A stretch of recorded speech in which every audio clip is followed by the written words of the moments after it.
আমরা নিখিলবঙ্গ শিক্ষক সমিতি এবিটিএ আমরা আগামী 26শে ডিসেম্বর থেকে 28শে ডিসেম্বর মেদিনীপুর শহরে আমাদের একাদশ ত্রিবার্ষিক রাজ্য সম্মেলনে উপস্থিত হব এবং সেখানেই আমরা আমাদের 100তম বার্ষিক সাধারণ সভা করব। আপনারা জানেন যে আমরা 105 বছরের শিক্ষক সংগঠন। প্রথম দিন থেকে 1921 সাল থেকে আমরা পেশাগত আন্দোলনের পাশাপাশি শিক্ষা আন্দোলন নিয়ে আমরা সবসময় কাজ করে গিয়েছি। ঠিক এই সময়ে দাঁড়িয়ে সারা দেশের পাশাপাশি আমাদের রাজ্যেও শিক্ষা আক্রান্ত, ছাত্রছাত্রীরা আক্রান্ত। তাদের সবথেকে বেশি দরকার যে শিক্ষক শিক্ষিকা শিক্ষাকর্মী প্রতি স্কুলগুলোতে সেগুলো অপর্যাপ্ত পরিমাণে রয়েছে এবং আমরা এই সম্মেলনে তাই ডাক দিয়েছি যে সাধারণের শিক্ষা প্রতিষ্ঠানকে রক্ষা করো এবং এটা রক্ষা করতে গেলে ছাত্র শিক্ষক অভিভাবকের ঐক্য গড়ে তোলো।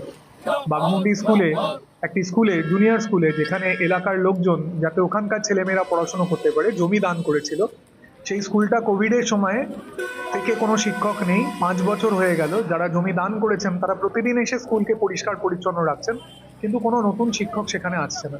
ছাত্রছাত্রীদের 5-6 কিলোমিটার দূরে গিয়ে পড়তে হচ্ছে। আমরা বলছি যে দুটি সরকারি, রাজ্যের এবং দেশের সরকার শিক্ষাকে বেসরকারিকরণের দিকে নিয়ে যেতে চাইছে। যাদের পকেটে পয়সা রয়েছে তারা পড়বে, বাকি যারা সাধারণ খেটে খাওয়া মানুষ তাদের ঘরের মেধাবী ছাত্রছাত্রীদের পড়ার সুযোগ থাকবে না। আমরা সম্মেলনে এই বিষয়ে আলোচনা করব।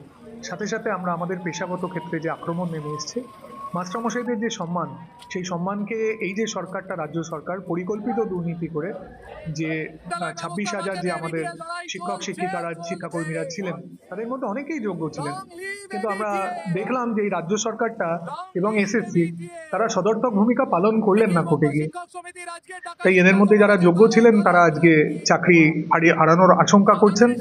যত জটিলতা আইনকে কেন্দ্র করে এইসব ঘটছে এবং এই যে ভয়ঙ্কর দুর্নীতির সঙ্গে যারা জড়িত, যারা সবাই জানে, যারা মাঠে ময়দানে যারা এই চাকরি বিক্রি করেছে, যারা চাকরি কিনেছে তারা যেমন অভিযুক্ত, কিন্তু যারা চাকরি বিক্রি করেছিল তারাও তো অভিযুক্ত। তাদের দৃষ্টান্তমূলক শাস্তির দাবি আমরা করছি। আমরা বলছি একটা ছাত্রছাত্রীকে সর্বোচ্চ শিক্ষা দেওয়া যেতে পারে নিয়মিত শিক্ষক শিক্ষাকর্মীদের, শিক্ষক শিক্ষিকাদের প্রশিক্ষণ দেওয়ার মধ্যে দিয়ে। একটা টেট পরীক্ষা দিলে তিনি একবারে ওয়ান টাইম মানে লাইফ টাইম ভ্যালিডিটি একটা টেট পাস করলেই তিনি যে সারা জীবন ধরে যে তার প্রশিক্ষণ প্রয়োজন নেই, এরকমটা আমরা সমিতির পক্ষ থেকে মনে করছি না। ফলে এইগুলো এখন এই সময়ে দাঁড়িয়ে জ্বলন্ত ইস্যু। আমাদের পেশাগত ক্ষেত্রে যেমন প্রতিদিন আক্রমণ নেমে আসছে, তেমনি সাধারণের শিক্ষা ব্যবস্থার উপরে আক্রমণ নেমে আসছে। তার প্রতিবাদ প্রতিরোধ আমরা গড়ে তুলছি, দৃঢ় প্রতিজ্ঞ আমরা। এই সম্মেলনও আমরা এই বিষয় নিয়ে আলোচনা করব।